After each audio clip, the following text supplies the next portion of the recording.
Hello everyone. I am Sonia, and you are watching WWE Debates. Today, in this video, we will talk about 5 reasons why an injured Seth Rollins beat Brock Lesnar clean at WWE SummerSlam 2019. This video will be interesting, watch it till end. If you want to get every updates and news quickly, then please subscribe my channel, as well as if want to get notification of every video, then click on bell icon. Also you can check my previously uploaded videos. Let's talk about our main topic. From the looks of it, Brock Lesnar had this match won. He'd attacked Seth Rollins on Raw, once in the ringside area and then again in the backstage area, a few weeks ago. Rollins, nursing his injuries, came out to confront Lesnar not long after, and was once again brutalized by him, which left him in a heap in the middle of the ring. Rollins was the clear underdog coming into the match, and everyone thought that Lesnar had this one in the bag. But then, after a hard-fought match, Seth Rollins picked up a clean victory against the WWE Universal Champion. Why was this decision made, and how does this change things? Let me give you 5 theories in this video. Number 5. Rollins needed a good showing. When Seth Rollins beat Brock Lesnar at WrestleMania, he was on the top of the world, as the #1 babyface in the company. But over time, because of his pairing with Becky Lynch and the mixed tag program that followed, he lost a lot of the steam and the momentum that he had. There came a point during SummerSlam where he was actually booed when he first appeared on the screen.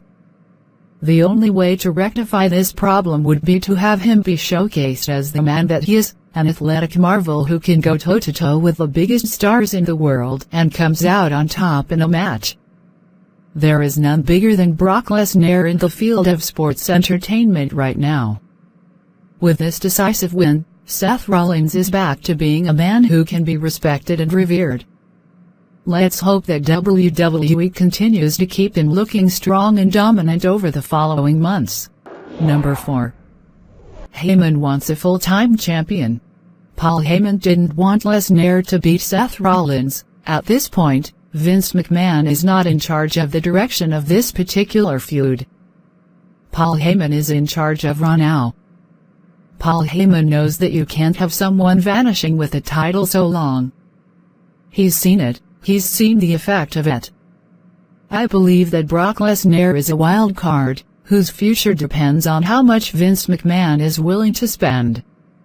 Which is why he wants his own stars to be over. You have got to remember, yes, Brock and Heyman have been paired up for a long time, but it was not Paul Heyman's decision to be paired up with Brock Lesnar again. It was a collective creative decision. Yes, Heyman has been involved quite a lot in this regard. He was, for example, one of the main voices for Finn Balor to be working with Lesnar at the Royal Rumble. Heyman wants to work with what he has.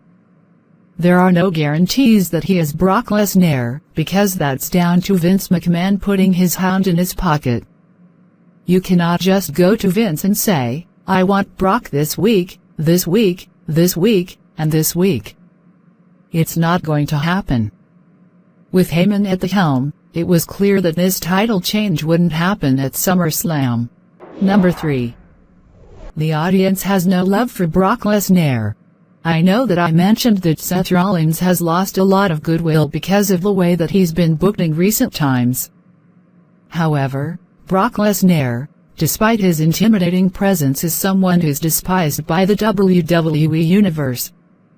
Lesnar, even as Universal Champion, does not show up every single week, and this riles fans up when they pay their hard-earned money to watch the show. And therefore, at a time when WWE needs all the goodwill that it can get before AEW All Out comes around, this was certainly the right decision. Seth Rollins can now feud with the top heels on Raw and create new stars in the process. Someone like Sami Zayn could certainly benefit from having to work with Rollins. There's only so much time that you can pass off heat from the WWE Universe as a good thing, in my opinion. Number 2. Brock Lesnar matches don't need a title. Brock Lesnar is certain to go on a hiatus for a while, only to return when one least expects him to. I think that putting the Universal Championship around his waist is a big waste.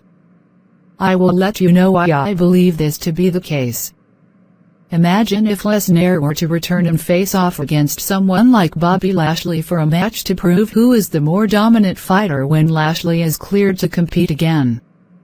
Would you be less invested in the feud if no title were to be on the line when the bulls collide?